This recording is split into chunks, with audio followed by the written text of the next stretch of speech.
Today we slapchop the officer for Nemesis Retaliation. This is the prototype version of this miniature. And yes, I am going to blab for a little bit about the differences between the prototype version and the production copy of this miniature. So if you'd like to skip that, you can do so using the timestamp down below. I hope you enjoy this little paint up because it's going to be a quick one. Welcome to Treehane Miniatures. And as promised, before getting to the painting, I'd like to point out some differences between the prototype version of this miniature and the production copy. More so than any other miniature pair, the differences between the production copy of the officer and the prototype are undeniable. With the exception of the rifle and the leg armor, they look like completely different sculpts. This makes it much more interesting for me to paint the same model twice. Despite these aesthetic differences, all of the basic components are present on both miniatures, just in a different form. So all of the colors that we use in today's tutorial can easily be applied to the production copy of the miniature. I kind of have mixed feelings about these models. I do think that the production version of the officer is a better sculpt than the prototype, but I'm a little disappointed by how closely it resembles the captain from the first Nemesis game. I mean, ultimately, I guess that makes sense if this is the standard command uniform. I think that there's a common misconception among gamers that prototype game components means lower quality game components. But as we can see with these Awakened Realm miniatures, this isn't always true.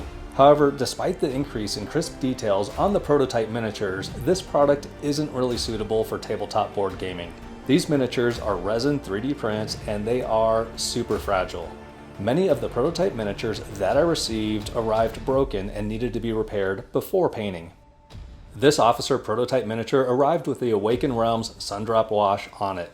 This is basically just a white Zenithal Prime. This means that this miniature is already prepped and ready to go for Slapchop, and I can jump straight to the speed paints. Peachy Flesh seems like an obvious choice for this guy's skin. I start out being very careful with the placement of this color, but soon I give up on that.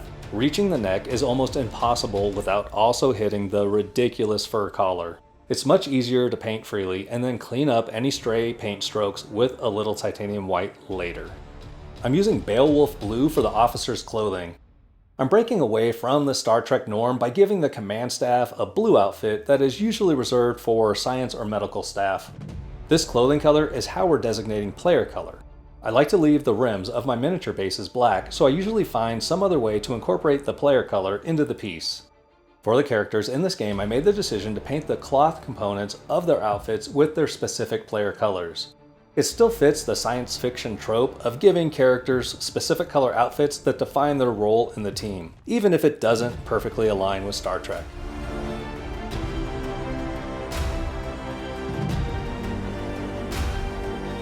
I'm using Grim Black for the belts, straps, and pouches, and whatnot. I almost always use darker colors for these sorts of accent items on a miniature. I use this to help add contrast and separation between the other brighter colors on the piece. Even when painting with standard acrylic paints, I generally go dark with these items and use minimal highlights. I like to remember that if I make everything bright on a piece, nothing will appear bright.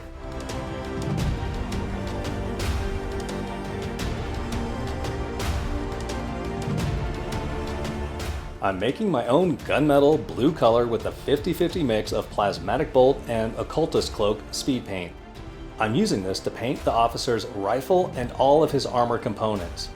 I even use it on the rim of his goggles.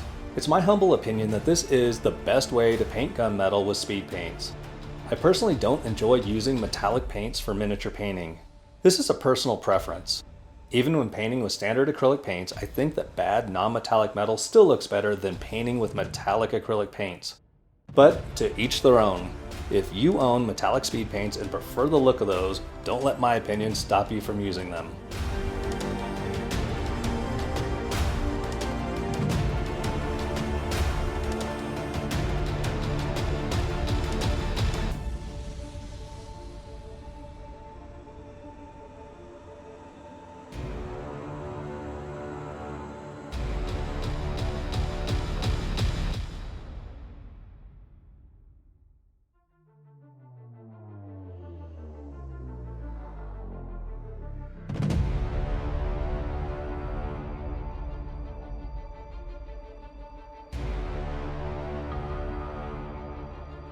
Plasmatic Bolt is one of the few colors that I purchased separately after picking up a speed paint starter set. I think that it's the perfect color for the officer's goggles.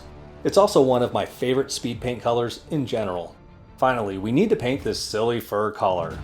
Or at least I think it's a fur collar. I'm using Pallid Bone for this. This, I feel, is a very unusual feature to have on a combat uniform for a Space Marine, but it's there, so we'll paint it. And this wraps up painting the officer for Nemesis Retaliation. I would like to thank my channel members for supporting all that I do here.